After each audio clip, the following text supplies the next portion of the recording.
Donc je vous présente ici Cédric Roll, Cédric Chaffard, voilà, qui est un artiste bruitiste, noisy, etc., qui va vous présenter un peu ce courant que moi je ne connais pas plus que ça finalement. Le bruit, ça je connais.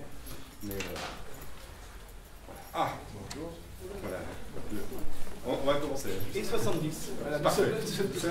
Ah bah tu veux continuer. Voilà, donc avec cette conférence, on essaye d'inaugurer une série de conférences donc, tous les jeudis à 10h. On démarrera dorénavant à l'heure. Pour ça. Et voilà, bon, ben, on pourra discuter après de tout ça. Qu'est-ce que je peux dire de plus? Non, il va se présenter. Tu m'as déjà fait mon intro, donc c'est bien. Ouais, non. Sur le bruit, on pourrait parler longtemps. Mais... si vous avez des questions, vous n'hésitez pas à demander, à m'arrêter. Une fois que je suis parti, je ne m'arrête plus. Donc comme le disait Jacques, il y a un manifeste donc, qui s'appelle l'art des bruits et j'ai ni plus ni moins choisi d'intituler cette conférence Noise Music, l'art du bruit, en référence justement donc à ce petit manifeste qui effectivement a fait mouche dans pour les musiciens de l'époque. Donc Luigi Russolo, dans ce manifeste, nous explique son ras-le-bol des orchestres et il nous dit aussi que la révolution industrielle du début du XXe siècle met à notre disposition une multitude de bruits qui peuvent être utilisés dans un travail de composition musicale. Donc c'est le point de départ de la réflexion sur l'introduction du bruit dans la composition. Donc le manifeste en fait est sous forme d'une lettre adressée à un ami qui s'appelle donc Balilia Pratelia, qui avait écrit lui un manifeste qui s'appelait Musica Futurista. Donc là on est tout basé sur le mouvement futuriste au niveau de l'art en général. On va parler beaucoup justement donc de la musique, mais aussi de tout ce qui est art, puisque comme je l'ai écrit dans la petite présentation, c'est vraiment une globalité, plus que la musique, c'est souvent des gens qui sont des artistes complets, qui vont faire et de la peinture, en tout cas du visuel, etc. Donc Luigi Russolo, à l'époque, pour mettre sa réflexion en route, il a inventé beaucoup d'instruments qui faisaient du bruit. Il a fortement été décrié à l'époque, un peu comme à l'heure actuelle, c'est toujours le cas. La musique noise commence à venir dans les institutions, dans les écoles, dans les concerts, mais ça reste encore un petit peu un courant alternatif pas bien compris. C'est vrai qu'on va avoir besoin d'un travail de l'oreille assez poussé pour arriver à comprendre cette musique. On écoutera enfin, je vous ai préparé un petit peu divers morceaux, divers styles, parce qu'il y a vraiment beaucoup de choses qui se font. Comme ça vous permettra d'avoir une idée de ce qui peut être envisageable. Notamment là, le soundcheck en fait c'est fait avec Vomir. Je ne sais pas s'il y en a qui étaient là l'année dernière à Son Rugueux et Peau Douce à la Péniche. On a fait venir cet artiste. C'est un artiste donc assez conceptuel et qui nous propose en fait un mur de bruit, c'est ce qu'on appelle le Arch Noise Wall. Donc on reverra ça un petit peu plus tard, on en écoutera un tout petit peu plus longuement, histoire de s'imprégner de la chose. Pour cette conférence, moi j'ai fait le choix en fait d'aborder uniquement les noisiciens contemporains, donc je vais utiliser le terme de noisicien, vous le comprenez bien, c'est un mix entre noise et musicien tout simplement, voilà, ça s'appelle des noisiciens.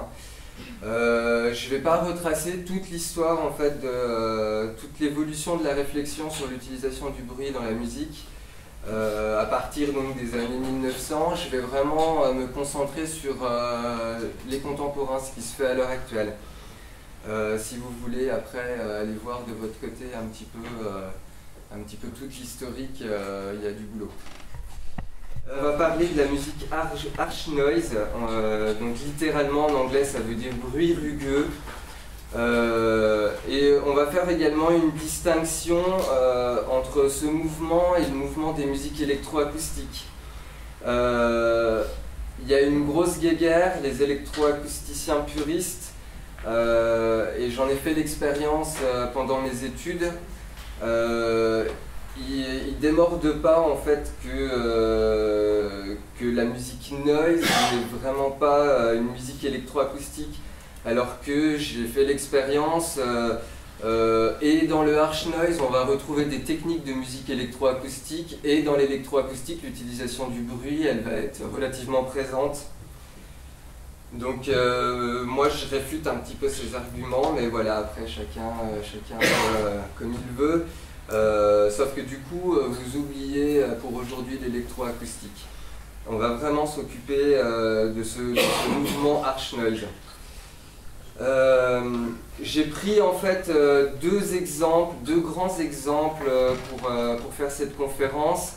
On va commencer par Zbigniew Kierkowski, qui est polonais. Si je vous parle de Zbigniew Kierkowski, vous m'en voudrez pas parce que j'ai toujours prononcé son nom comme ça, et c'est que très récemment que j'ai appris qu'il fallait prononcer ça Zbigniew. Donc Zbigniew Kierkowski et Zbigniew Kierkowski, c'est la même personne. Donc ça va être un peu plus le côté européen, et il a une très grosse réflexion.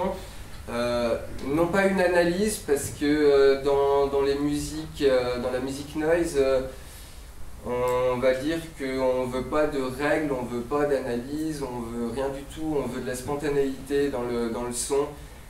Mais il a une belle réflexion sur sa musique et la musique noise en général. Et puis bien entendu, en deuxième temps, je vous parlerai de Merzbow, qui est un des grands représentants de la scène noise internationale. Je vous ferai plus écouter que j'en parlerai, et inversement pour Kierkowski. Mais voilà, Merzbow, c'est le King of Noise. Donc on va y aller, fin 70. Donc là on est à un mouvement qui a quand même une bonne quarantaine d'années pour vraiment ce qui est le mouvement contemporain. Ça commence à émerger, justement Merzbow commence à faire des siennes. On va retrouver une scène qui va se développer notamment au Japon, avec des gens comme Masona, Incapacitants. Et on va parler du coup de Japanoise. C'est vraiment ce qui a donné quand même l'élan à tout ce mouvement, même s'il se passait déjà des choses en Europe et ailleurs. La Japanoise va vraiment déclencher quelque chose d'assez fulgurant. Ça va être vraiment une très grande influence pour le monde entier. Donc on va parler en premier temps de Kierkowski. Donc c'est vraiment un fier représentant également du mouvement, mais ce coup-là en Europe. C'est un des plus grands. La maîtrise qu'il peut avoir de la matière sonore et des fréquences, elle est incomparable, et la réflexion qu'il a là-dessus, elle est énorme, tout comme son son. Je vous invite bien entendu, si ça vous intéresse, quand ça passe en France, à vous y rendre. C'est pas très souvent, mais c'est des grosses expériences. Pour en avoir fait plus d'une, il y en a certaines où je m'en suis mal remis. Dans le bon sens du terme. Donc en fait il va expérimenter, Kierkowski, pendant ses concerts, la matérialité du son et leur puissance. Il va nous expliquer que le bruit est vivant, et que c'est la vitalité de celui-ci qu'il a envie d'écouter. Donc Kierkowski a été un élève de Xenakis. Tout le monde connaît Xenakis? Non, donc c'est un musicien-compositeur né en 1922, mort en 2001. C'est un grand critique de la musique sérielle. Donc la musique sérielle, c'est une musique basée sur le principe de construction, sur une succession rigoureusement préétablie et invariable de sons appelés séries. Lui, Xenakis, il défendait justement une indépendance totale dans le son et la transformation d'événements sonores dans un volume donné. Voilà pour une petite introduction. Après, pareil, si vous avez envie de pousser, c'est très intéressant Xenakis à l'écoute. Pour Xenakis, justement, il disait que l'imitation était une erreur existentielle. Pour échapper au cercle trivial des relations sociales en musique, le musicien, l'artiste doit être absolument indépendant, ce qui signifie absolument seul. Il nous explique par là que pour avoir une réflexion sur un travail qui soit musical, pictural, etc., il faut essayer, en tout cas pour lui, et je pense que c'est vrai, de s'isoler de tout, de s'imprégner, oui, des choses que vous voyez, que vous entendez, mais pour votre propre construction, vraiment de s'isoler et de se plonger à l'intérieur de soi pour avoir un résultat vraiment personnel. Donc on retrouve cette notion d'intériorisation dans la réflexion d'un artiste envers son travail dans de nombreux arts. Voilà. On entend, alors là on va passer sur un cliché d'un rapport entre le bruit et le silence. C'était juste la petite introduction. On entend beaucoup que le silence posséderait des qualités naturelles dont le bruit en fait ne serait que la perte. Une tranquillité paisible de la matière face au vacarme artificiel de la vie contemporaine. Russelot a écrit dans son manifeste « La vie antique ne fut que silence ». Et là, je vais me permettre de vous lire un bout du manifeste, en espérant que je lise bien, ce qui n'est pas forcément gagné. Donc voilà, la vie antique ne fut que silence. C'est au XIXe siècle seulement, avec l'invention des machines, que naquit le bruit. Aujourd'hui, le bruit domine en souverain sur la sensibilité des hommes. Durant plusieurs siècles, la vie se déroula en silence ou en sourdine. Les bruits les plus retentissants n'étaient ni intenses, ni prolongés, ni variés. En effet, la nature est normalement silencieuse, sauf les tempêtes, les ouragans, les avalanches, les cascades et quelques mouvements telluriques exceptionnels. C'est pourquoi les premiers sons que l'homme tira d'un roseau percé ou d'une corde tendue l'émerveillèrent profondément. Les peuples primitifs attribuèrent au son une origine divine. Il fut entouré d'un respect religieux et réservé aux prêtres qui l'utilisèrent pour enrichir leurs rites d'un nouveau mystère. C'est ainsi que se forma la conception du son comme chose à part, différente et indépendante de la vie. La musique en fut le résultat, monde fantastique superposé au réel, monde inviolable et sacré. Cette atmosphère hiératique devait nécessairement ralentir le progrès de la musique, qui fut ainsi devancé par les autres arts. Les Grecs eux-mêmes, avec leur théorie musicale fixée mathématiquement par Pythagore, et suivant laquelle on admettait seulement l'usage de quelques intervalles consonants, ont limité le domaine de la musique et ont rendu presque impossible l'harmonie qu'ils ignoraient absolument. La musique évolua au Moyen-Âge avec le développement et les modifications du système grec du tétracorde. Mais on continua à considérer le son dans son déroulement à travers le temps, conception étroite qui persista longtemps et que nous retrouvons encore dans les polyphonies les plus compliquées des musiciens flamands. L'accord n'existait pas encore, le développement des différentes parties n'était pas subordonné à l'accord que ces parties pouvaient produire ensemble. La conception de ces parties n'était pas verticale, mais simplement horizontale. Le désir et la recherche de l'union simultanée des sons différents, c'est-à-dire de l'accord son complexe, se manifestèrent graduellement. On passa de l'accord parfait assonant aux accords enrichis de quelques dissonances de passage, pour arriver aux dissonances persistantes et compliquées de la musique contemporaine. L'art musical rechercha tout d'abord la pureté limpide et douce du son, puis il amalgama des sons différents en se préoccupant de caresser les oreilles par des harmonies suaves. Aujourd'hui, l'art musical recherche les amalgames de sons les plus dissonants, les plus étranges et les plus stridents. Nous nous approchons ainsi du son-bruit. Cette évolution de la musique est parallèle à la multiplication grandissante des machines qui participent au travail humain. Dans l'atmosphère retentissante des grandes villes, aussi bien que dans les campagnes autrefois silencieuses, la machine crée aujourd'hui un si grand nombre de bruits variés que le son pur, par sa petitesse et sa monotonie, ne suscite plus aucune émotion. Voilà, ça on est dans le début du manifeste, donc ça expose bien directement ce que Luigi Russolo entendait. et le rapport donc, entre le bruit et le silence. Russolo il conçoit du coup sa propre œuvre musicale comme la création de dispositifs joyeux et bruyants permettant de faire éclater la richesse encore inouïe de cette découverte. Voilà, à l'époque c'était pour lui une grande trouvaille et il s'en donnait à cœur joie. Bonjour. Alors on va avoir une argumentation inverse avec Karkovsky. Mais toujours dans le même objectif d'explication d'utilisation du son-bruit. Et Karkovsky nous explique à propos du silence qu'il n'est qu'un autre mythe qu'une certaine variable du bruit. Le corps et la nature sont des types de fréquences sonores. Ils vivent et se déploient depuis toujours dans des champs multiples d'intensité et de vibration. La musique de Karkovsky, en fait, elle veut prendre la mesure, voire plutôt la démesure du fait selon laquelle la nature n'est pas silencieuse. La musique de Karkovsky, c'est la mise à l'outre-écoute de ce bruit qui ne passe pas par une insertion dans une tradition musicale, mais qui passe par les os, le corps, la peau. Pour Karkovsky, tout est son, tout est bruit, et je vais reprendre d'ailleurs une phrase que Jacques a postée sur Facebook hier, tout est bruit pour qui a peur. Tout est géologie de fréquence et d'amplitude.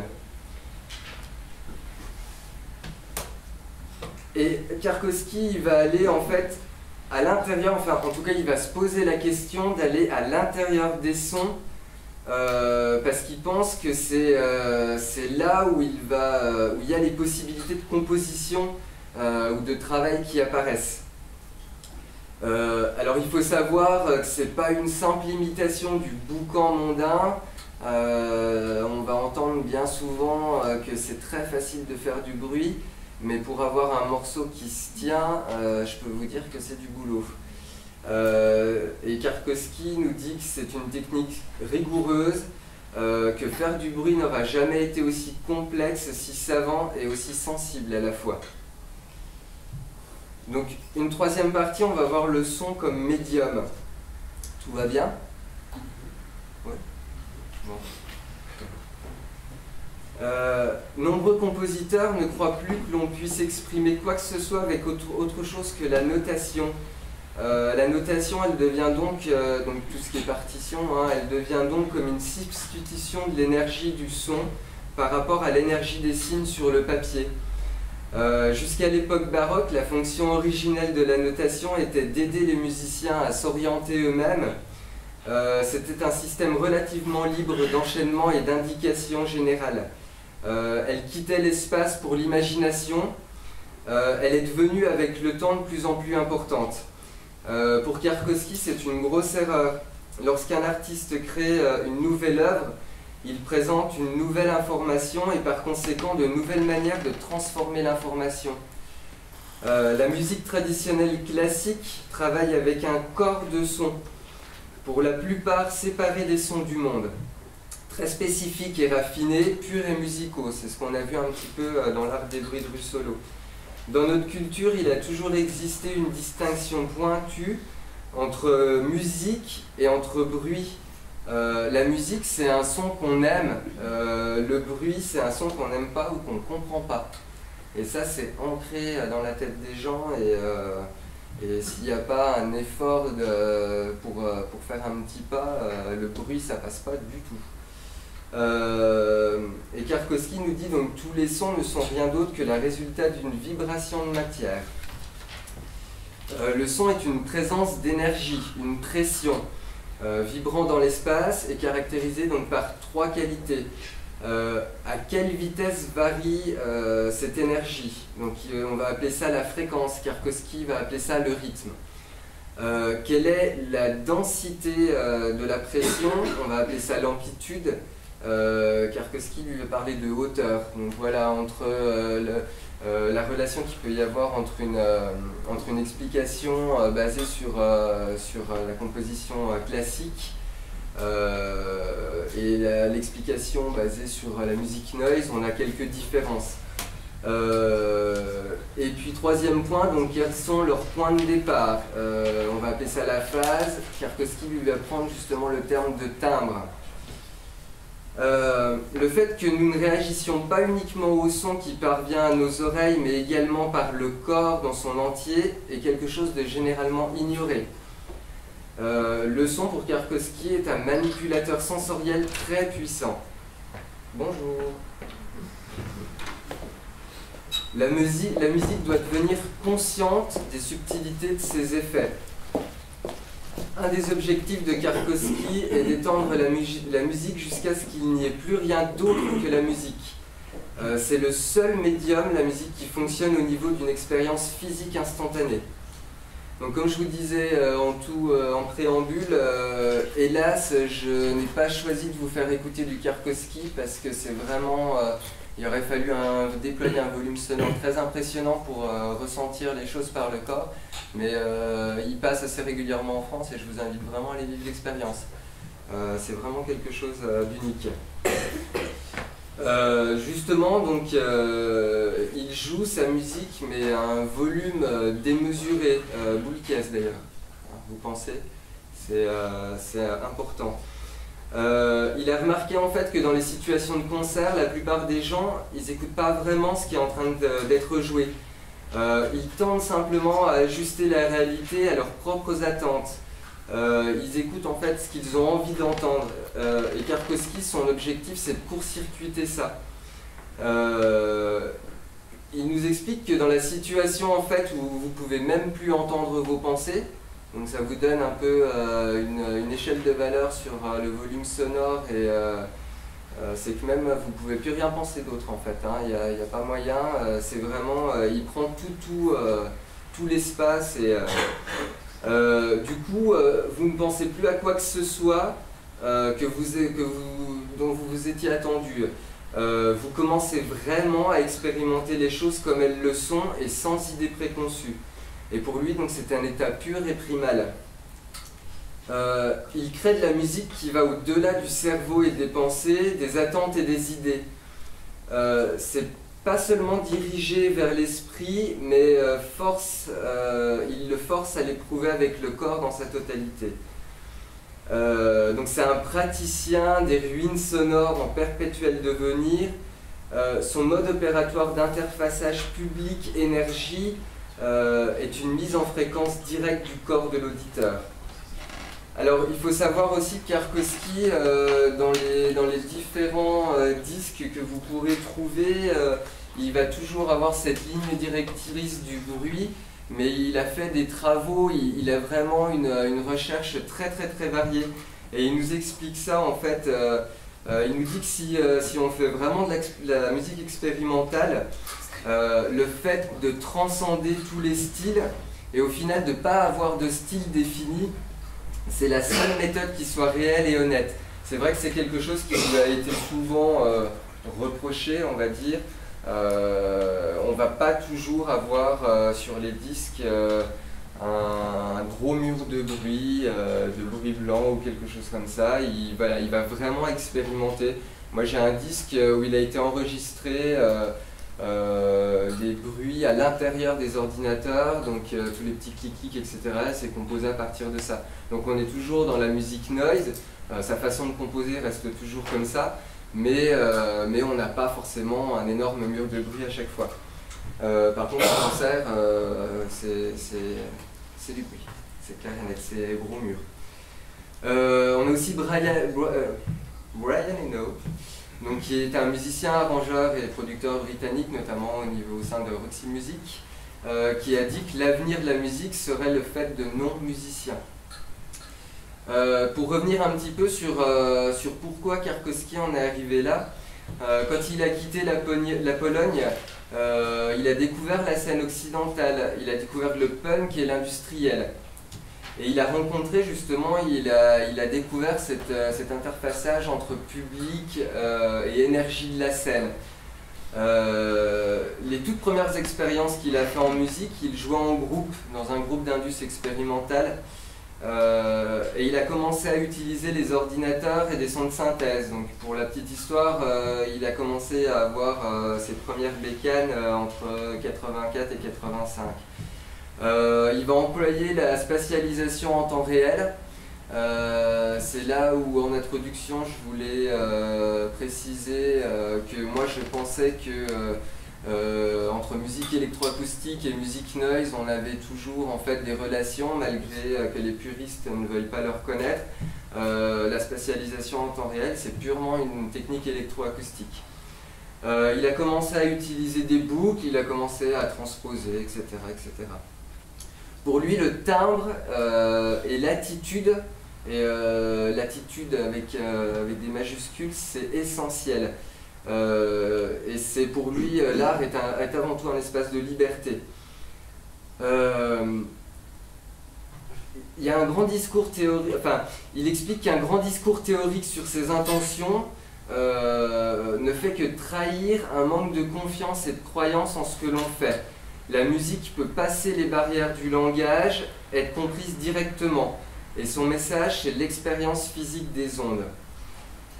C'est après justement donc une écoute de Metastasix de Xenakis qu'il l'a définitivement orienté vers le son. Xenakis avant tout communiquait une vision très proche de ce que désigne justement Karkovsky par l'attitude, de l'ordre des degrés de puissance et de l'expression.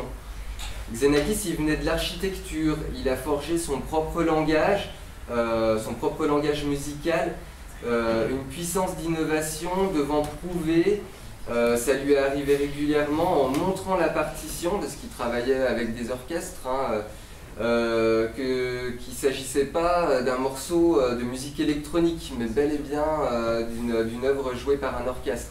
Tout ce qu'il a composé était tellement, justement, il cherchait à l'intérieur des sons que ça pouvait passer pour de la musique électronique, alors que ça n'en était pas du tout. C'était vraiment de la musique instrumentiste. Et Xenakis, à l'instar de Karkovsky, il cherchait à mettre l'audibilité de la puissance bienfaitrice et protéiforme du son au centre du travail du compositeur.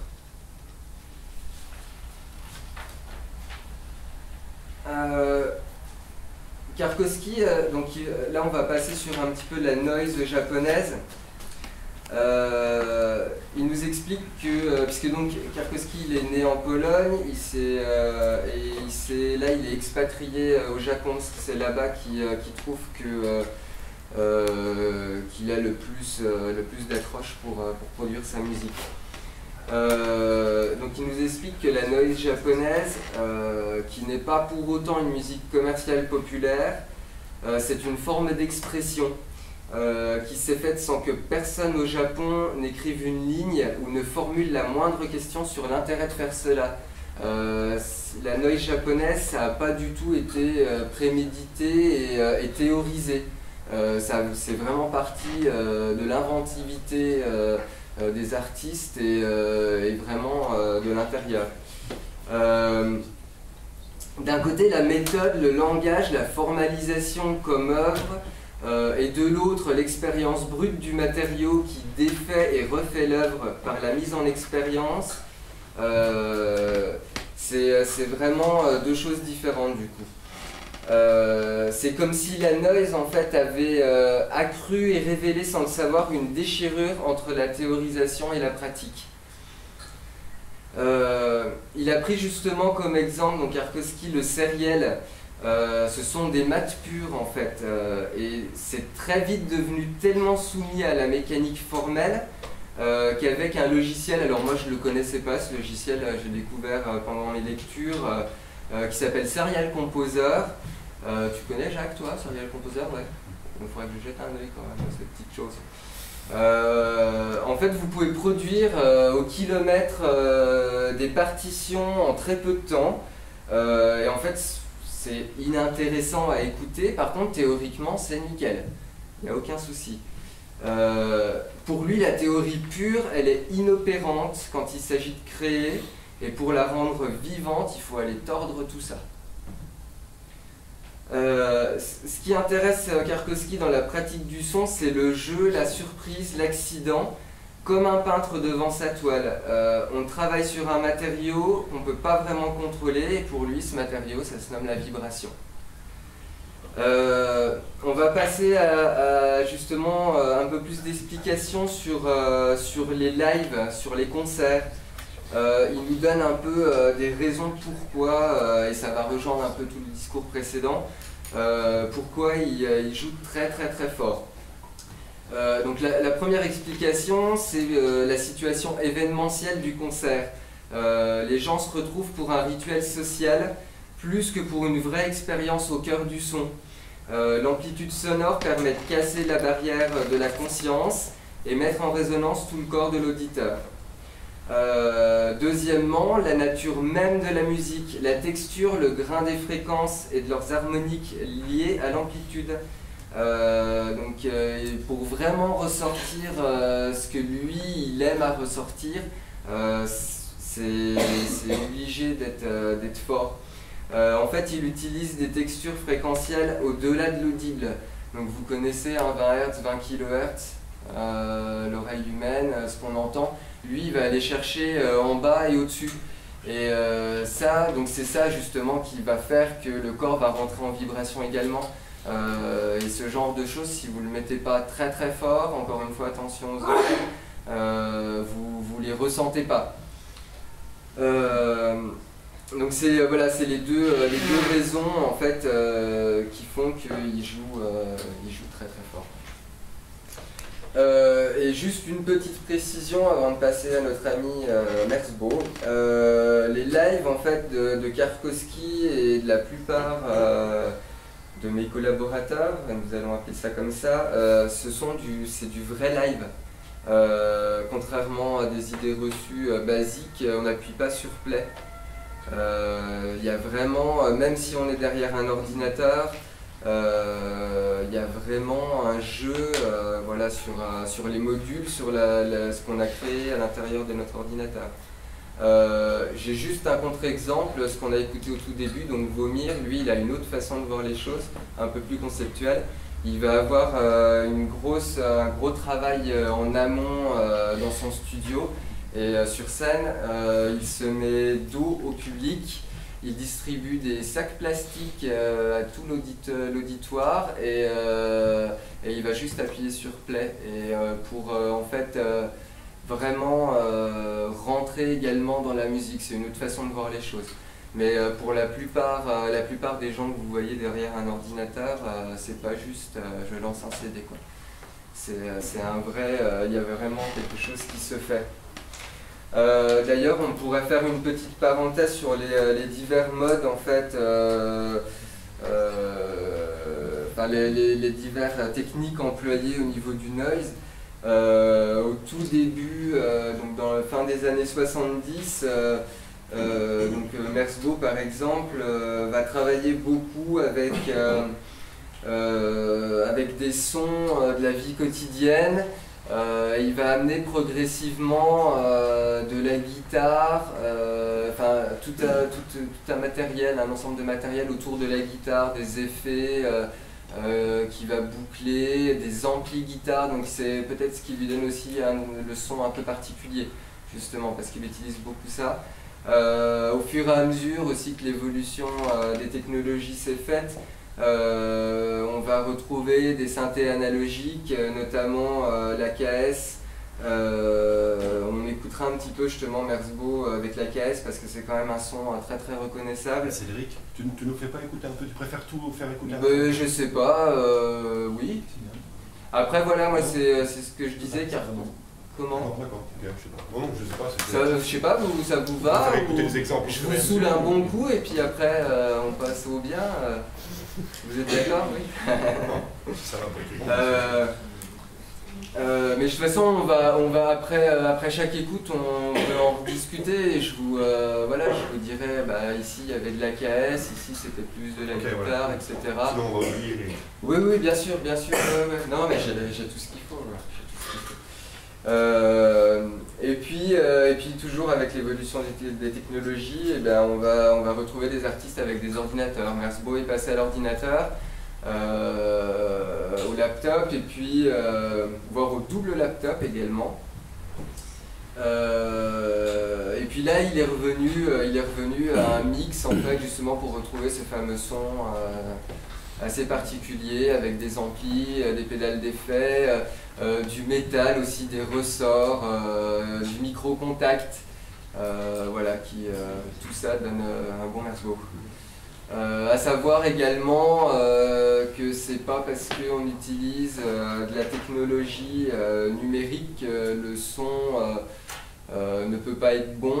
Ça va dépendre de la personne qui l'utilise. Il y a des très très bonnes choses qui se font à l'heure actuelle en numérique. Moi je suis un partisan, mon œil je le fais tout au laptop et voilà, bon, on peut en discuter longuement, mais voilà, c'est des partis pris analogiques, numériques, voilà. Chaque artiste prend le médium, le matériel qu'il veut, et l'important c'est le résultat qui en sort, n'est-ce pas? Passons à notre ami Merzbow, donc Masami Akita. Musicien bruitiste et expérimental japonais né dans les années 50, 56 exactement. Il a publié un nombre incalculable d'enregistrements depuis les années fin 70 sur tous les formats possibles. On va trouver de la cassette, on va trouver du vinyle. Et c'est donc une des figures majeures de la scène bruitiste japonaise. Il débute en fait dans la musique psychédélique et le rock progressif en tant que batteur. Plus tardivement, il va commencer à s'intéresser au free jazz. Ça va être un étudiant en art également. Et pendant ses études, il va découvrir l'œuvre Merz de Kurt Schwitters. Donc Schwitters, c'est un artiste allemand du mouvement dadaïste. Mouvement dadaïste, c'est tout bon. Dont l'art est basé sur la récupération de détritus et plus particulièrement Merzbow il va découvrir le Merzbau. Donc c'est le bâtiment Merz littéralement, et c'est une structure architecturale faite à partir de fragments de matériaux divers. Ça va osciller en fait entre organique et géométrique. Et ça va devenir la source de son pseudo, donc Merzbau, Merzbow, et ça va devenir aussi le point commun entre son art et celui de Schwitters, la récupération de matériaux, de fragments, de détritus, pour arriver à en faire quelque chose. Donc il y en a un qui fait ça en sculpture, on va dire, et puis l'autre va faire ça en musique. Les toutes premières œuvres de Merzbow, on écoutera un petit bout de quelque chose qui date des années 80.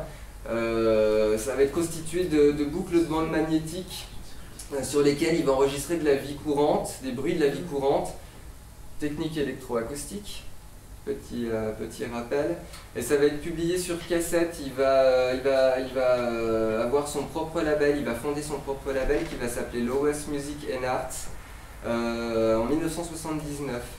Et au début des années 80, il en fondera un deuxième qui s'appelle ZSF Product.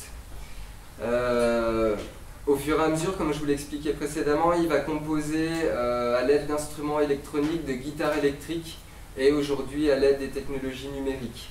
Voire tout récemment de ramener les deux en un. Alors son discours à Merzbow, lui, c'est un peu particulier parce qu'en fait c'est un végétalien et c'est un grand défenseur des animaux. Donc tout va tourner, enfin la plupart en tout cas, et de plus en plus ça va tourner autour des animaux.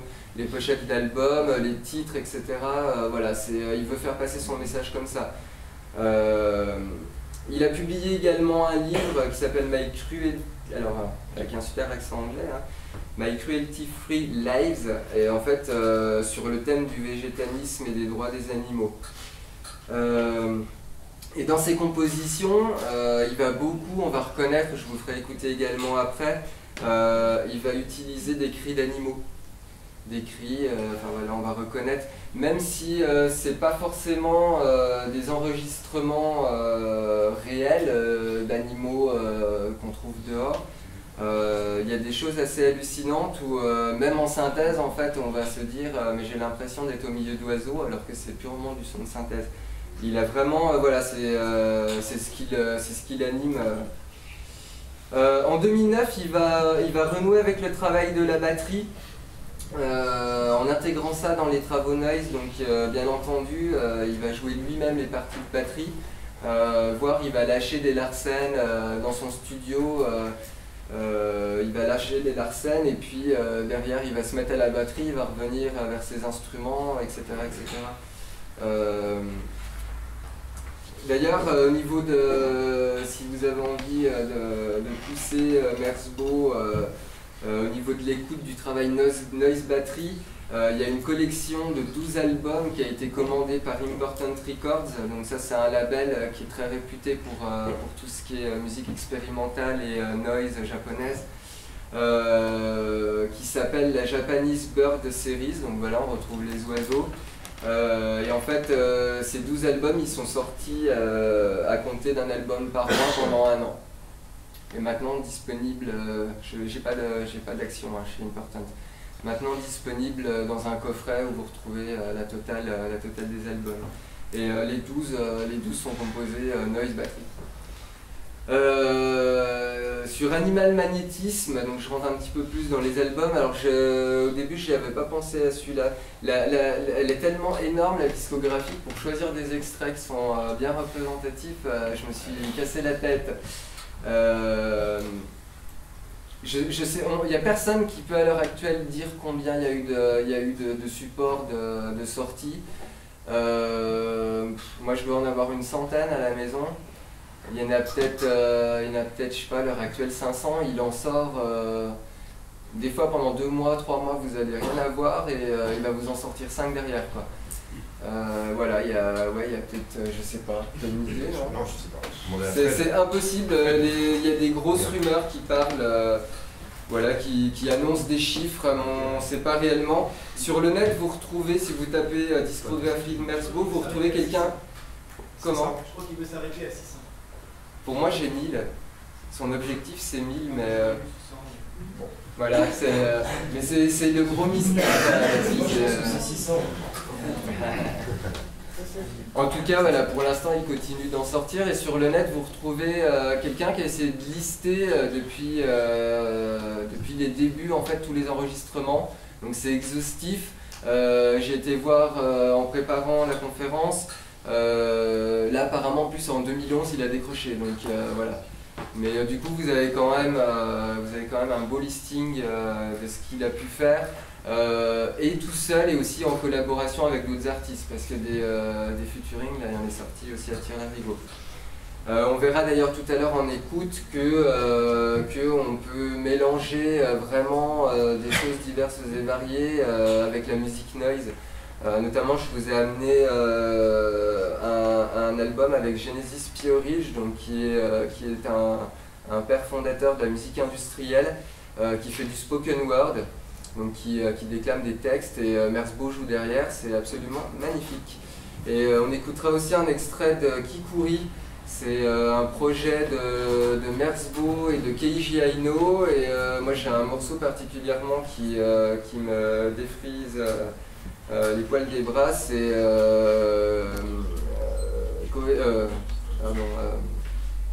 j'ai plus le nom, Keiji Aino qui est au... Mes oreilles s'en souviennent. Tes oreilles, oui, non. On a vu Keiji Aino en concert, c'est énorme aussi. Où il est, j'ai plus le nom dans ce... Voilà, vous reconnaîtrez. À savoir, donc, pour revenir un petit peu, donc voilà, j'étais sur Animal Magnétisme, il joue avec un enregistrement de sa poule domestique, par exemple. Donc on écoutera un petit peu ça tout à l'heure pour que vous vous rendiez compte de ce que ça peut donner. Et tout simplement parce qu'il trouve que la voix des poules c'est extrêmement bruyant et donc c'est extrêmement intéressant. Au tout début, Merzbow c'était une formation de groupe. Il était avec deux collègues, dont Reikoa, une jeune femme, et puis Bara. On écoutera aussi quelque chose fait par des jeunes femmes, les females tout à l'heure. C'est très rare dans ce mouvement un petit peu violent, on va dire, de trouver des femmes qui font du bruit. Et on verra aussi que c'est d'une sensibilité autre du coup, et pourtant elles ne font pas dans la demi-mesure. Les premières influences de Merzbow en art, c'était Marcel Duchamp. Donc c'était un peintre plasticien et un homme de lettres, précurseur et annonciateur de certains aspects les plus radicaux de l'évolution de l'art depuis les années 45. Ça a été le premier à qualifier d'œuvre d'art n'importe quel objet en accolant son nom à celui-ci. Une de ses autres influences en Merzbow, c'était Dali, voilà, donc pour le surréalisme. Merzbow ne va pas considérer son travail comme une improvisation, mais justement il va considérer ça comme de l'automatisme. Donc c'est un terme qu'on va retrouver dans le mouvement surréaliste. Donc après voilà, il utilise beaucoup les synthés AKS, je vous en ferai écouter tout à l'heure. Et beaucoup de ces morceaux en fait c'est des soundchecks, c'est des tests. Quand il achète par exemple des nouveaux équipements ou qu'il construit des nouveaux équipements, pour lui il ne fait pas de séparation entre les tests et ses travaux de composition, si on peut entre guillemets. Il trouve que justement les soundchecks ça permet d'avoir de bons résultats parce que c'est spontané et hors de contrôle. Il va utiliser beaucoup le feedback, donc le Larsen, tout simplement parce que ça produit automatiquement une tempête de bruit. Et voilà, c'est sa base en fait, c'est ce que je vous expliquais tout à l'heure, notamment avec le travail à la batterie. Il va lancer un Larsen, ça va commencer à faire une masse sonore, il va aller jouer à la batterie par-dessus, il va aller modifier un peu cette masse sonore, etc. La batterie par contre, il l'utilise acoustique ou pas du tout de... Batterie acoustique, ouais. Il met pas de capteur, quoi que ce soit dessus, de trigger? Par ma connaissance, non. Non. Après, il a travaillé avec Ballas Pandi aussi, il va travailler avec des batteurs professionnels, mais comme c'était ses premiers amours et ses premières expériences en musique, c'est vraiment de la batterie acoustique et tu ressens bien. Je suppose, après je ne l'ai pas vu dans son studio, mais je suppose peut-être qu'il a, tu vois, son AKS à portée de main, donc du coup il va pouvoir aller, mais il n'y a pas de capteur à ma connaissance. Non. Moi je l'ai vu en concert uniquement au laptop, au double laptop, bon bah pareil, hein, c'est pas la même chose que Karkowski, mais c'est magique. C'est magique. Pour Merzbow, donc il considère en fait que le futur du noise ça va être de plus en plus intense et de plus en plus violent. J'aime moyennement ce terme de violent parce que ça peut effrayer, mais effectivement c'est une musique qui est quand même assez dure. Au fur et à mesure qu'on écoute ça, on amène quand même l'oreille à comprendre les choses. Et moi, la première fois que j'ai écouté du Merzbow, j'ai pas pu écouter l'album entier. D'ailleurs, j'ai décidé de vous faire écouter un petit bout du premier album que j'ai écouté pour que vous voyez un peu l'effet que ça peut vous faire. J'ai mis du temps avant de l'intégrer, et en fait je l'ai réécouté quelques années plus tard, après avoir travaillé, après avoir étudié ce courant musical, et en fait cet album je le trouve tout doux, on va dire, mais c'est vrai que les premières fois ça peut être assez dur. Un petit mot sur justement ses performances en concert. Au fur et à mesure, c'est devenu de plus en plus long et toujours extrêmement puissant. Il explique que c'est comme s'il luttait avec les haut-parleurs et qu'il entrait dans un état de transe par la nature physique du chaos sonore sur scène. Moi, quand je l'ai vu jouer, il a dû jouer 1h30, ce qui est déjà quelque chose de bien pour un artiste noise. Généralement, c'est quand même des concerts. Moi, quand je joue 45 minutes, on me dit que c'est long. Merzbow, il installe vraiment des choses très hypnotiques et effectivement, enfin, à l'heure et demie, je sais également qu'il a fait des concerts largement plus longs. Ça passe, enfin, pour quelqu'un qui aime, forcément, ça passe vraiment tout seul, quoi. Ses premières motivations pour créer du son, en fait, c'était le détournement du matériel électronique, des enregistreurs de cassettes et des guitares cassées. En fait, ce qu'il cherche, c'est de trouver la voie secrète de ces équipements en perdant le contrôle. Et il explique que c'est en fait la libido, le plaisir inconscient du matériel. Dans ses débuts, Merzbow, il a toute une réflexion aussi autour du fétichisme avec la musique noise. Il a écrit 2 albums qui s'appellent Music for Bondage Performance. Entre autres, voilà, c'est dans les plus connus, où il a une réflexion sur tout ce qui est érotique, le bondage. Voilà, au Japon, c'est très répandu. Et pour lui, forcément, quand je l'ai écrit, je me suis dit forcément, il trouve du plaisir dans le noise. Heureusement, je pense que si on fait quelque chose et qu'on n'y trouve pas de plaisir, c'est bien embêtant. Et après, justement, le début de la phrase est un petit peu bête, mais la suite est un petit peu mieux. Et en fait, il essaye de développer différentes variations de ses plaisirs, dans ses plaisirs. Voilà. Et donc, pour lui, c'est une vision et un concept abstrait. Il pense que dès que les choses vont dans les extrêmes, en art en général, que ce soit en musique ou autre, pour lui, il pense que c'est noise. Voilà. Il nous parle aussi un tout petit peu du métal parce qu'il va utiliser beaucoup. Je sais pas si j'ai des choses. Enfin, voilà, dans ses compositions, on retrouve souvent. C'est bizarre aussi à dire, mais on retrouve souvent les mêmes choses, mais c'est jamais pareil. Il utilise beaucoup des pièces de métal qu'il va reprendre au micro et ça donne des choses assez intéressantes. Il a fait un vinyle qui est sorti il n'y a pas tellement longtemps avec l'Asmarog aussi, qui est norvégien, qui s'appelle Mermar, où il utilise beaucoup ce qu'on appelle le metal junk, l'utilisation du métal dans sa musique. Et c'est vraiment quelque chose de très spécifique et c'est un son très particulier. Je ne sais pas si j'ai des extraits, mais si j'entends des choses, je vous en informerai. Donc pour lui, pour finir, et puis on va passer aux écoutes. Et j'en ai beaucoup qui dorment, non ça va, c'est cool.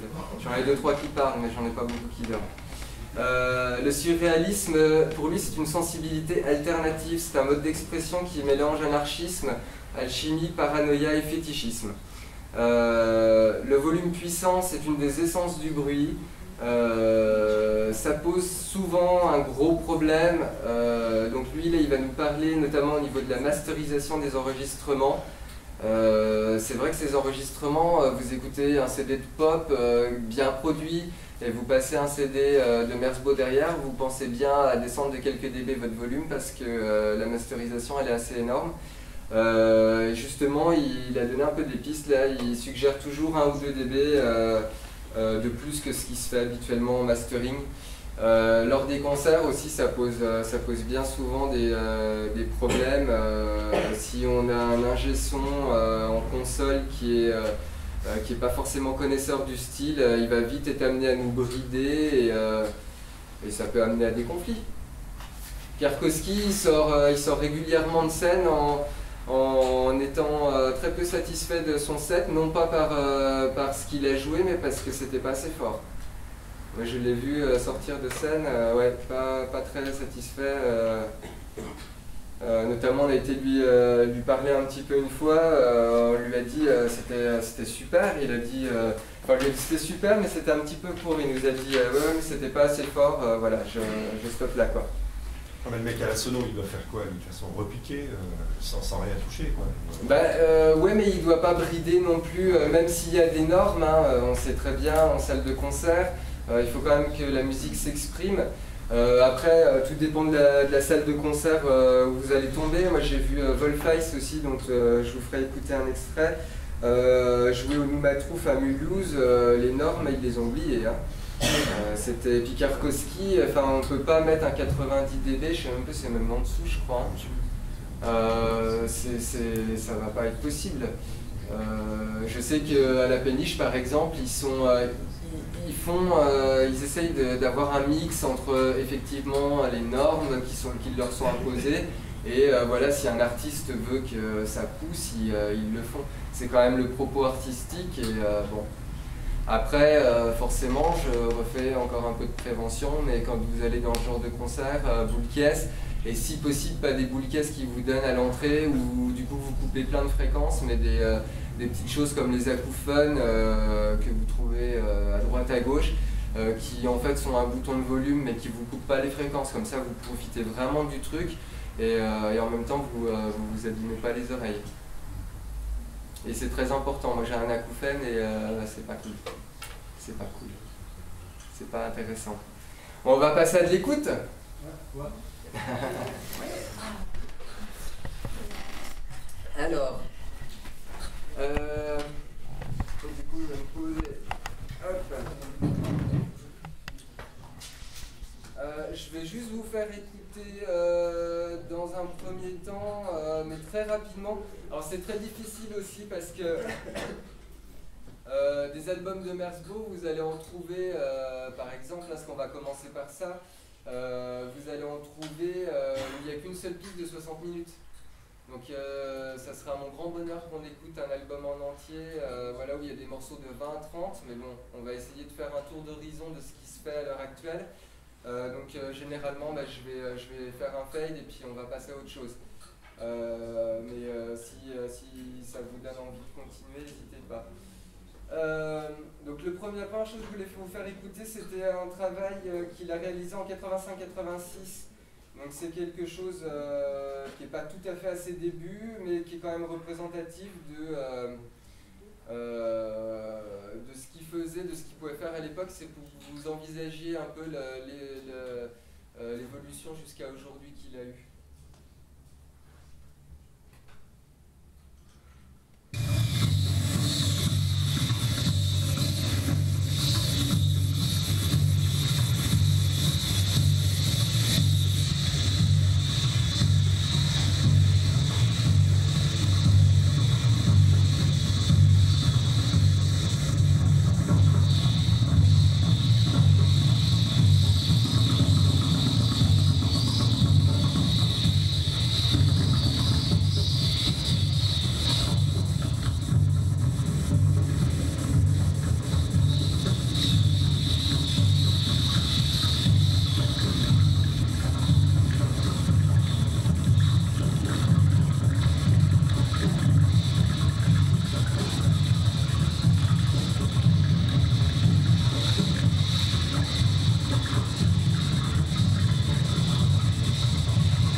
Morceau-là qui est relativement court par rapport à ce que je vous ai dit juste avant, qui fait 1 minute 29, on va vraiment avoir les bases en fait de ce qui va travailler par la suite, notamment des boucles, d'enregistrement de batterie, des sons de la vie courante.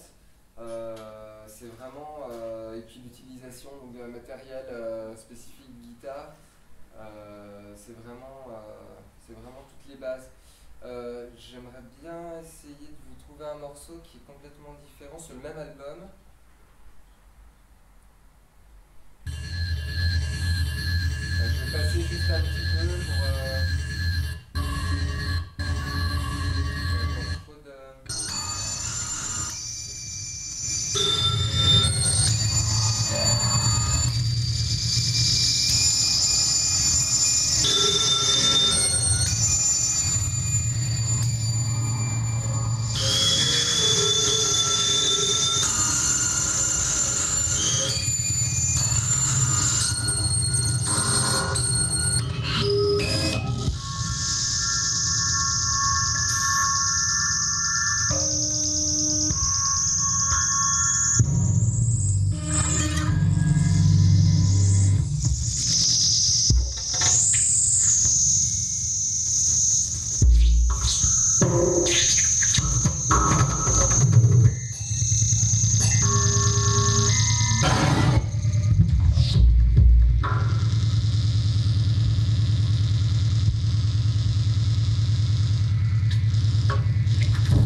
ses débuts, qui est...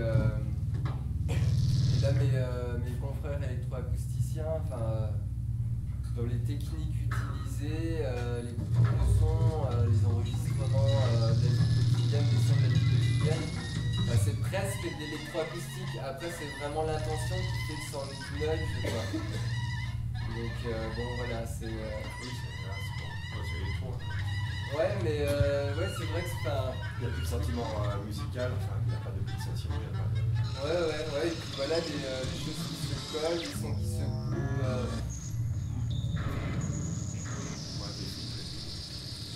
Bon voilà, c'était donc c'est sur le même album, c'est Bats to Tie with Material Gadget qui a été donc qui a été édité en 85-86. Et justement, donc c'est du cut-up avec d'autres enregistrements qu'il avait fait. Voilà, il a repris le faire et défaire comme je vous ai expliqué tout à l'heure. Et puis on va trouver des enregistrements sur cassette, voilà. Et donc l'autre morceau qu'on a écouté juste avant, ce que je vous disais, c'est quand même un morceau où il va poser plus ses bases des travaux qui vont venir.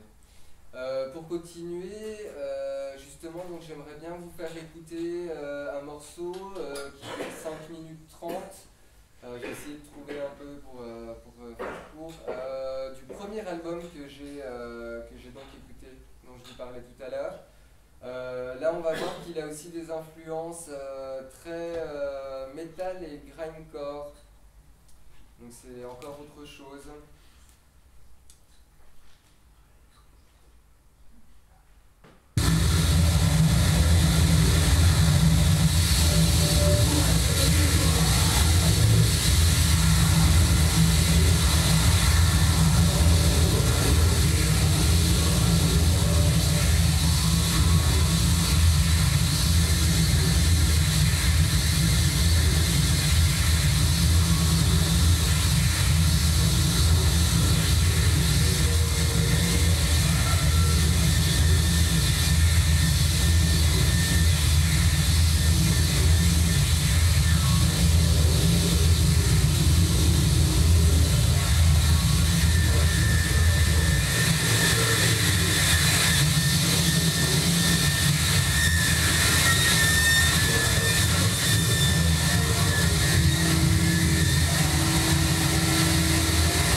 Voilà, donc là, dis-moi. Ouais, moi je me demandais si tu pouvais nous expliquer un peu comment ça se passe un concert de ce genre de musique. Est-ce que tu peux nous décrire un peu ce que c'est l'ambiance, comment les gens s'accordent, est-ce qu'on danse ou est-ce qu'on est... Non, généralement ce sont des oreilles averties, ça s'ouvre un petit peu au fur et à mesure. C'est vraiment des gens qui sont là pour écouter, enfin pour voilà. C'est-à-dire que quand on va à un concert de noise music, on y va pour écouter de la musique, donc déjà on ne peut pas se parler, j'imagine. Ah non. Non. Avant, après, pas pendant. Mais je me demandais, est-ce que les gens ils boivent avant d'aller à ce genre de concert? Parce que est-ce que c'est une culture, je me demandais si c'est une culture spéciale au niveau vestimentaire, s'il y a des codes, etc. Non, pas spécialement, pas spécialement. Il y a vraiment diverses personnes qui vont s'identifier à ce mouvement. Moi j'ai un ami qui est complètement voilà, un genre normal, qui a un travail 3 à 8, etc., qui fait des concerts à Tire-Larigot. C'est très masculin, tu l'as dit tout à l'heure. Déjà, c'est... Au niveau des artistes, en tout cas, oui. Au niveau de l'auditoire, pas forcément. Ouais, c'est un peu mixte. Voilà, c'est vrai qu'au niveau des artistes, on n'a pas beaucoup de représentantes féminines. Il y en a quelques-unes. Bah alors les filles, faut y aller là. Après, c'est pareil, je peux pas te dire des gens qui boivent, il y en aura, voilà, il y en a pas. Non, mais je me demandais si c'était parce que tu parlais du métal par exemple, c'est une catégorie, je pense que c'est un public très particulier pour le métal, il y a des codes spécifiques au concert de métal, et je me demandais si pour la noise c'était la même chose, s'il y avait des codes bien particuliers au concert de noise, où on faisait certaines choses, on s'habille d'une certaine manière, s'identifier entre nous, on est entre nous. Non, ça amène des gens divers et variés, des oreilles donc intéressées et qui ont l'habitude de ça, et tu le vois pendant les concerts, on commence souvent à 30 et puis on finit à 3 quoi. Et tu te dis voilà, il y a des gens en fait ils sont venus voir. Il y a quand même des gens qui... Ah, il y a des gens qui généralement, je ne vais pas dire qu'on calcule son succès en fonction des gens qui partent, mais c'est presque ça quoi. C'est un bon signe là. Bah non, je rigole en disant ça, mais ouais, non mais voilà, parce que ça demande quand même un travail de l'oreille, une connaissance. Je sais pas ce que tu as ressenti, c'est la première fois que tu écoutes ça. Ouais. Qu'est-ce que tu as pensé de ce morceau? Rien? Voilà, c'est un peu l'effet que ça m'a fait aussi. Moi au début je me suis dit mais qu'est-ce que c'est, comment c'est possible, en gros il faut que j'aille écouter pour trouver quelque chose. Et c'est au fur et à mesure du travail, à force d'en écouter, parce que je me suis dit qu'il y avait quand même quelque chose d'important là, tu vois, qui allait plus loin que tout en fait. Même le métal à l'époque, moi j'étais un fan de métal, de grind et tout ça. Même le métal, du coup, ça devenait de la pop parce que tu retrouvais de la batterie, des mélodies, etc. Là, il n'y a plus toutes ces choses dont on m'avait inculqué et dont on vous parle depuis que vous êtes enfant, quoi. Et par rapport au métal, il y a beaucoup de gens qui passent, qui ont une culture musicale du métal et qui viennent... Ouais.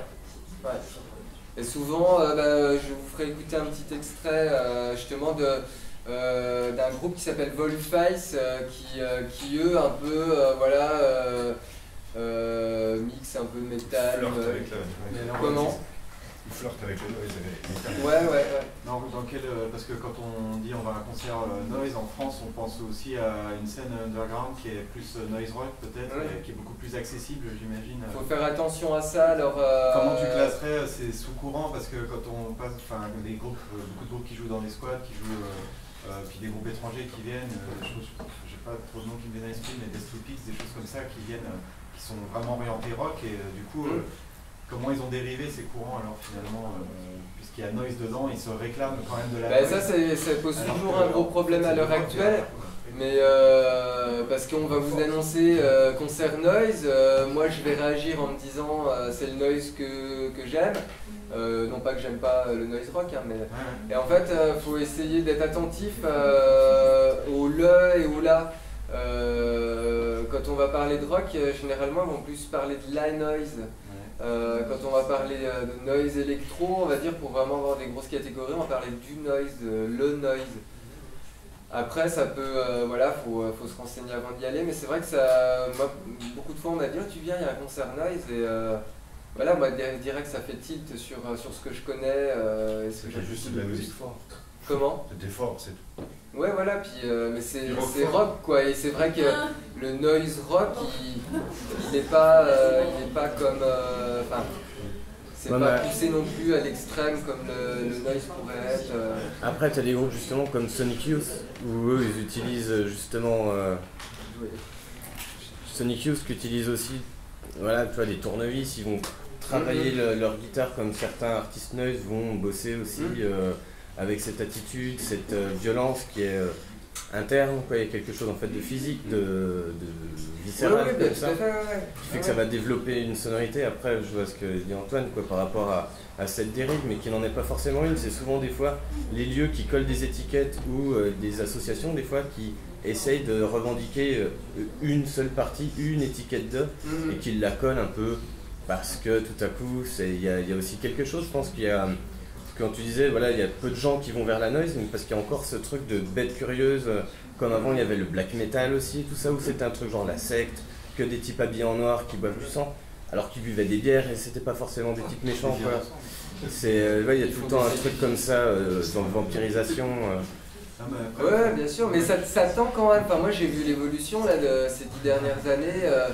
Un peu comme, je vais reprendre le tatouage et le piercing, moi je me suis fait tatouer, percer, je suis devenu perceur il y a de ça 20 ans on va dire, un tout petit peu plus, un tout petit peu moins pardon, mais c'était, voilà, j'étais le taré de service et maintenant d'avoir son piercing au nombril, d'avoir ses élargisseurs dans les oreilles, voilà. Et niveau musical, on en est aussi à savoir que le piercing et le tatouage, enfin, je vais rien vous apprendre, ça vient quand même des tribus, voilà. La musique noise, bah, du coup on est quand même à 40 ans, en tout cas pour le mouvement contemporain. Effectivement, ces 10 dernières années, il y a quand même une évolution, il y a un public un peu plus large, il y a des gens qui commencent à s'intéresser. Peut-être aussi c'est un fait de société parce que besoin d'aller un peu plus loin dans les extrêmes parce que ce qu'on voit à la télé c'est un peu... Justement ma question c'est un peu, enfin ça tourne un peu autour de ça, est-ce que c'est plutôt des gens de scène de courant traditionnel qui vont aller flirter avec la noise, ou alors est-ce qu'il y a vraiment des gens issus du noise qui vont aller plutôt jouer, enfin je pense à des collaborations comme Boris et Merzbow par exemple qui ont fait des choses ensemble. Là, Boris ils arrachent quand même direct. Ouais, ils arrachent, mais c'est du rock quand même. Ouais, c'est du rock. Mais ils vendent ça, je pense pas qu'ils vendent ça dans le rayon rock. Non. En France en tout cas. Ouais. Au supermarché. Je pense que t'as plus enfin après c'est des avis personnels, hein, je sais pas, moi c'est mon vécu, mais tu vas plus passer par des étapes pour arriver au noise plutôt que... Bah, après, je pense que du moment que tu arrives dans un extrême comme celui-ci, au bon sens du terme toujours, hein, violence extrême, voilà, c'est... je pense que tu as une ouverture d'esprit assez forte qui fait que tu peux du coup et on revient tout envisager quoi. Quand on est allé aussi loin, on revient moins facilement, je pense, sur des courants plus traditionnels. Pas forcément, je te dis, je pense que du coup l'ouverture d'esprit elle est telle que moi j'apprécie fortement le dernier live de Madonna. Voilà, donc alors que c'est pas du tout mon truc, mais voilà, je pense que t'es prêt, j'aime bien donner cet exemple parce que c'est, voilà, on va me dire oh là là, Madonna. Lara Fabian aussi, c'est particulièrement intéressant au niveau des textes, de la composition. Mais voilà, t'as presque tout qui est réuni dans le truc en fait. T'es arrivé pas au bout parce qu'on cherche. Tous ces gens-là, Merzbow, Kartowski, c'est des chercheurs. Ils veulent, c'est ce que disait Merzbow, ils pensent que ce sera toujours plus violent et ça ira toujours plus loin. Et heureusement, on ne va pas stagner sur un truc. Et en plus, pour des musiciens expérimentaux. Mais du coup, tu as tellement de trucs englobés dans un même package que de redescendre, d'aller voir justement autre chose, ça peut être plus une source d'inspiration que de se bloquer sur le truc, quoi. Mais d'arriver au noise, je pense que tu n'arrives pas au noise. De toute façon, c'est obligé à l'heure actuelle que tu passes par la télé, etc., qu'on t'inculque un minimum de la flûte à bec, etc. Donc voilà.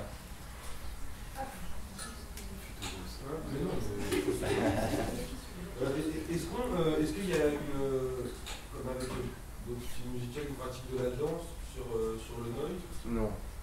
Non. Okay. Et sur quoi ça peut ouvrir? Est-ce que c'est il peut y avoir des partenariats avec des cultures plus, on va dire peut-être plus populaires? Ça revient à ce que je te disais, ce que je te répondais. Je pense que du coup, après tu as certainement des gens bornés, hein, comme partout, mais moi c'est ce que ça me procure, c'est que tu as tellement un gros package et tu as tellement une extrême en fait que tu peux aller voir. Et on va écouter juste après, je pense que c'est important justement pour répondre à vos questions. Moi je trouve que le noise il est adaptable partout en fait.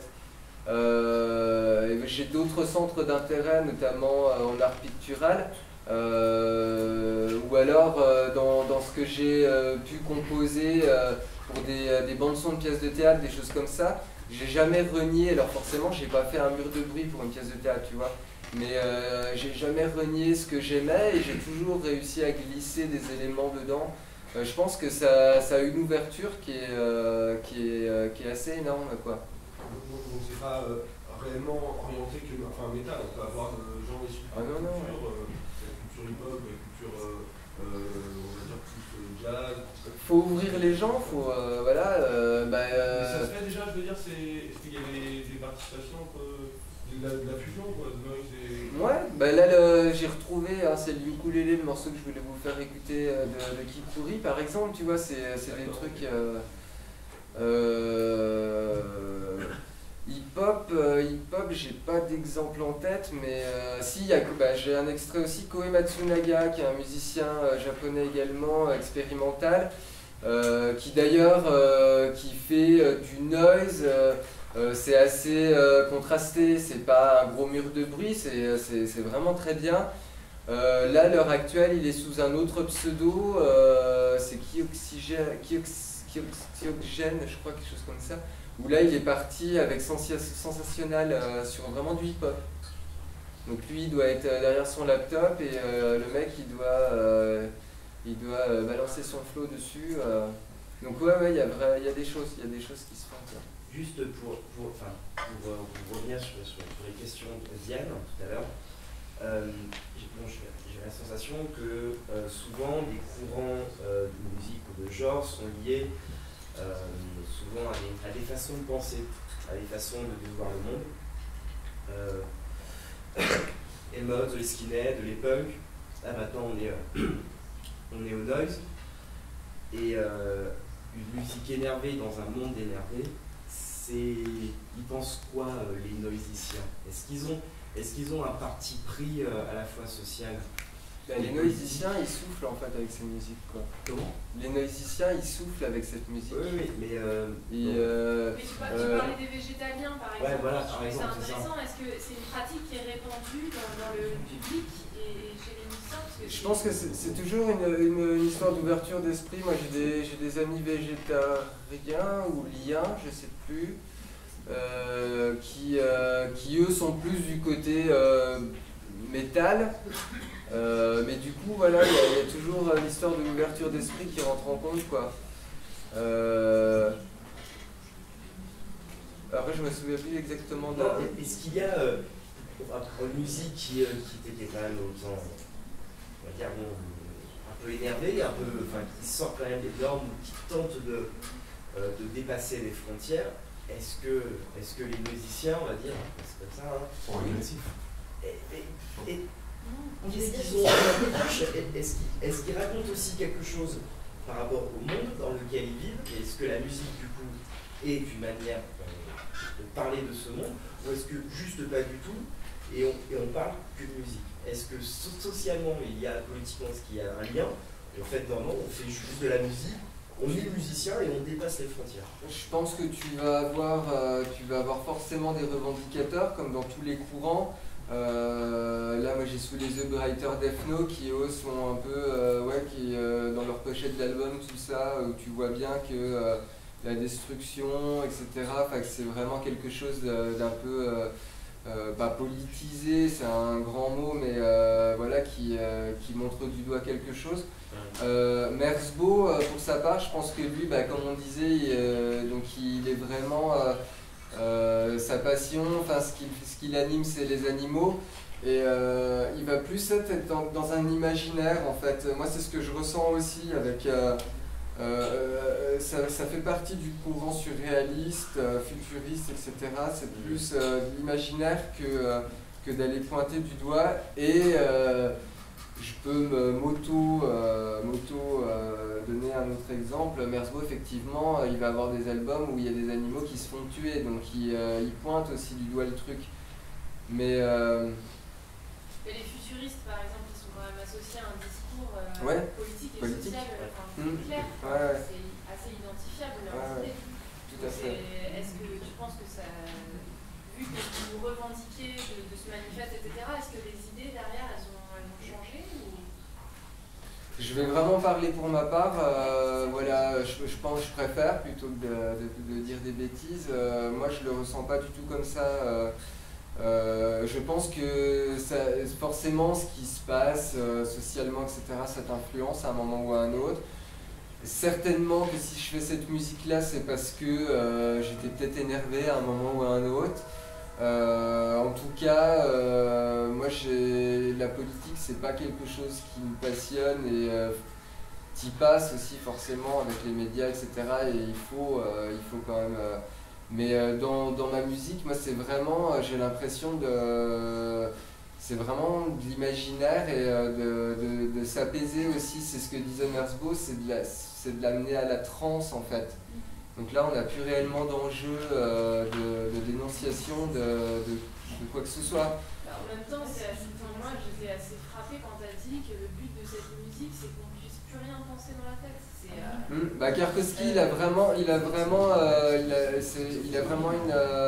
façon de penser particulière. C'est un peu fasciste, quoi, comme truc, non? Non, c'est pas dans ce but-là, non. Après, ça peut être détourné aussi, hein. Ça peut être détourné. Tous les courants extrêmes, forcément, à un moment ou à un autre, on va les décrier en disant c'est des fascistes. Hein. Marinetti, il y avait déjà eu des... Mais en même temps, je crois qu'on ne peut pas dissocier le fait que ces musiques sont géolocalisables. C'est-à-dire qu'effectivement, les Japonais, si c'est né à la fin des années 70, c'est parce qu'il y a quand même un contexte historique, politique, etc. Oui. Pris dans le temps, et que ça a en 2010, c'est pour ça qu'il s'est aussi à moitié arrêté. C'est parce qu'il n'y a plus aucun intérêt, que tout a été dit, et que c'est quelque chose qui ne survit pas à la période dans laquelle ça a été créé. Et le punk, c'est pour ça que c'est né à certains endroits, en certaines années. Et puis le punk, c'est un jeu qui a duré 3-4 ans et puis qui s'est terminé. La noise, écouter faire la noise maintenant, c'est comme faire du rap. C'est comme faire du rap maintenant. Je veux dire, c'est quelque chose qui est complètement anachronique. Parce qu'il y a d'autres moyens d'exprimer les choses. Là, vous savez, des choses comme ça. La noise, elle est inscrite dans un contexte historique, culturel, surtout et avant tout politique, parce que ce sont des gens qui sont extrêmement engagés, qui ont fait ça contre un système, contre le punk qui est né, il ne serait pas né le punk, il n'aurait pas explosé s'il n'y avait pas eu le disco autour. Enfin bref, c'est aussi d'autres mouvements musicaux. Et donc c'est aussi ça, il me semble, qui permettrait de mieux comprendre ce mouvement, c'est de voir quel était la vie de ces gens dans un endroit où ils vivaient. C'est pour ça que tu parles de Pologne, tu parles de autour, il y avait tellement de choses, il y avait tellement de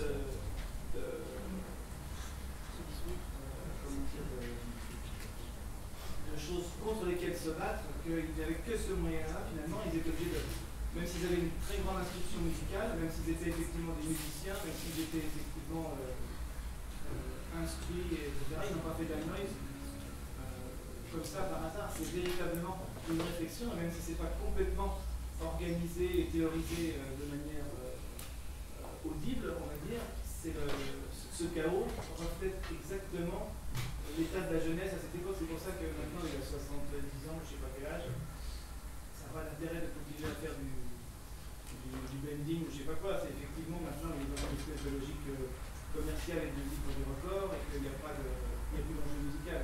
Alors que, effectivement, quand il commence en 79, 80, jusqu'à peut-être au milieu des années 80, il y a véritablement, ça prend tout son sens.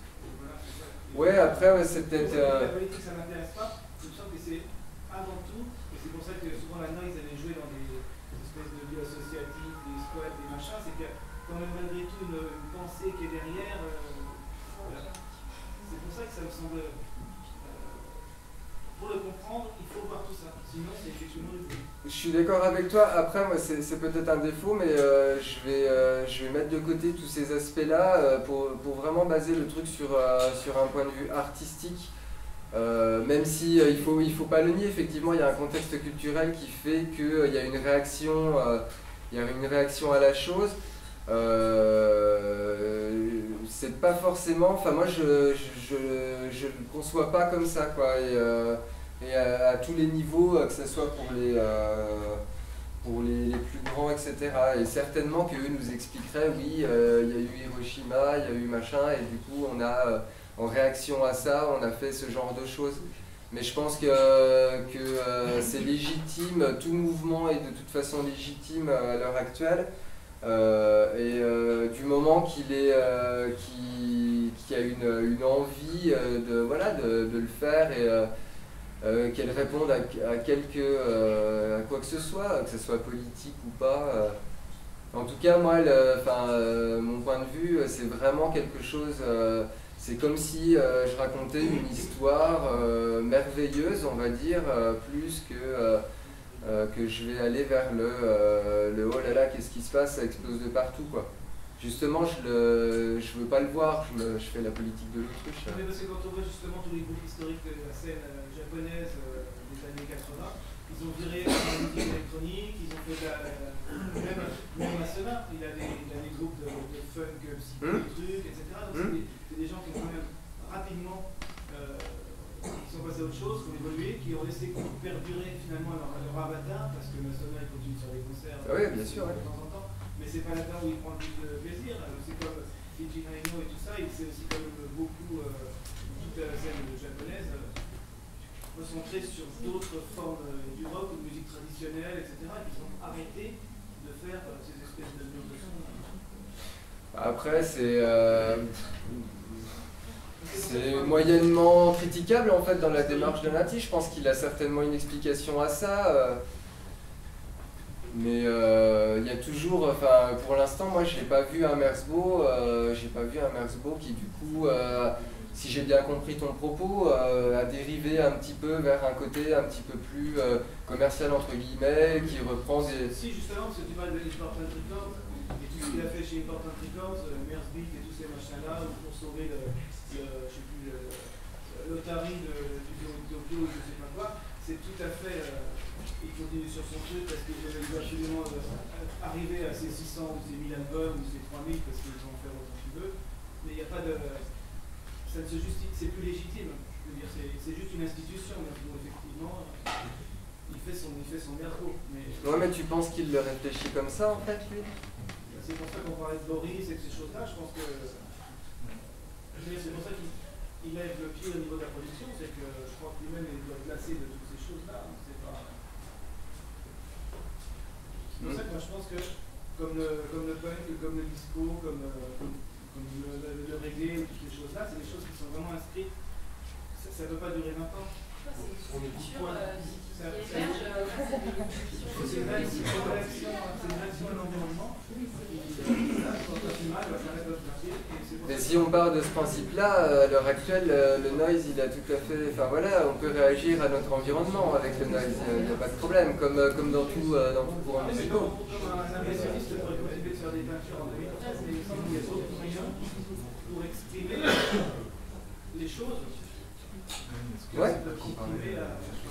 Bah après c'est un choix, du coup, c'est un choix esthétique.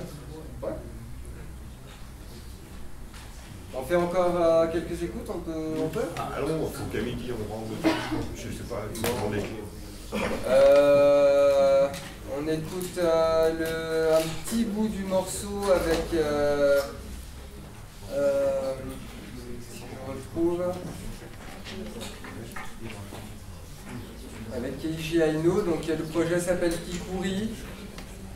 Et on retrouve Keiji Aino à la voix et...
laisser tourner jusqu'au bout, hélas.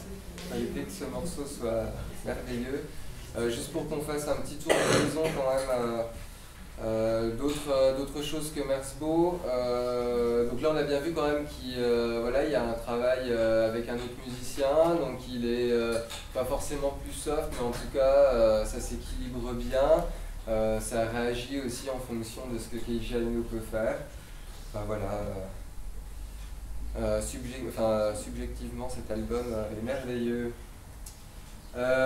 Justement on en parlait tout à l'heure, un petit coup de Masona, c'est bien parce que Masona c'est super, enfin il y a je ne sais plus combien de pistes, comme elles sont courtes, fréquencie LSD, utilisation de la voix avec pédale de guitare, voilà.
Nos deux jeunes femmes donc, qui composent Female avec un travail sur laptop, transformation en temps réel, voix.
Un petit peu de sensibilité féminine.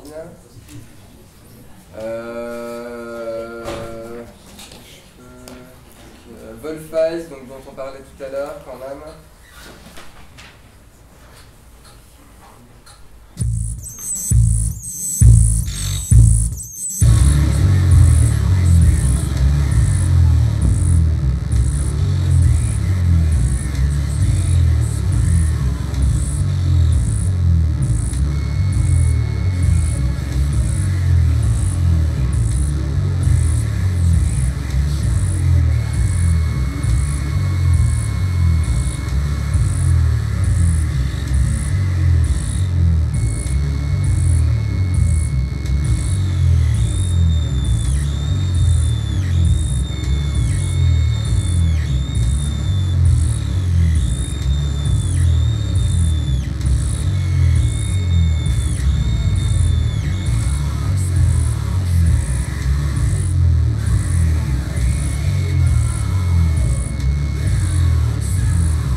Voilà, on a une formation, un petit peu formation groupe avec des instruments qui construisent eux-mêmes.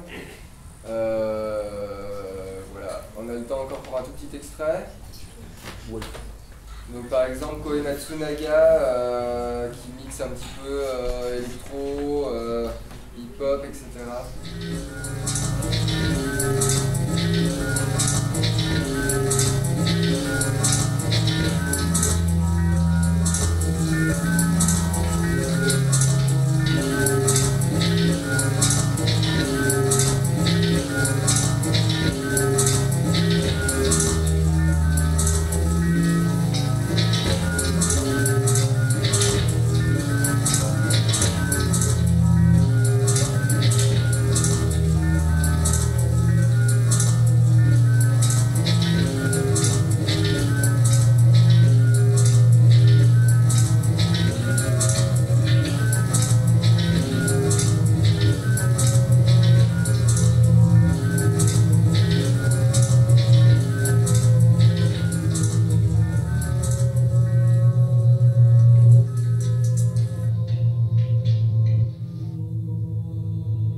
Naga, c'est un peu un univers particulier, il y a des morceaux plus ou moins noise, mais voilà, c'était pour vous faire écouter quelque chose où voilà, c'est un peu, ça mixe entre divers styles.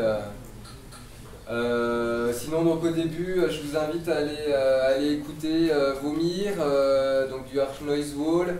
Je peux vous donner deux, trois autres noms, notamment en performer aussi, il y a des choses très intéressantes. Il y a Rudolf Weber. En rock, même metal, mais enfin c'est noise, mais c'est assez particulier. C'est Jazzhammer, c'est la Smarrow justement. On va nous faire une petite liste comme ça ouais, que je fais passer le temps. Ouais, carrément. Toutes les références que tu as dit, là, il est imprimé. Ouais. Ouais. En MAO, Julien Octavie, il y a aussi un peu des orchestrales où ils aiment travailler voilà, avec des instrumentistes. Il y a Tebitz qui est bassiste à la base, mais qui fait du noise et puis qui travaille beaucoup avec les orchestres. Je m'occupe de faire une petite liste. Une petite playlist, voilà, comme ça. Comme ça, vous pouvez aller écouter des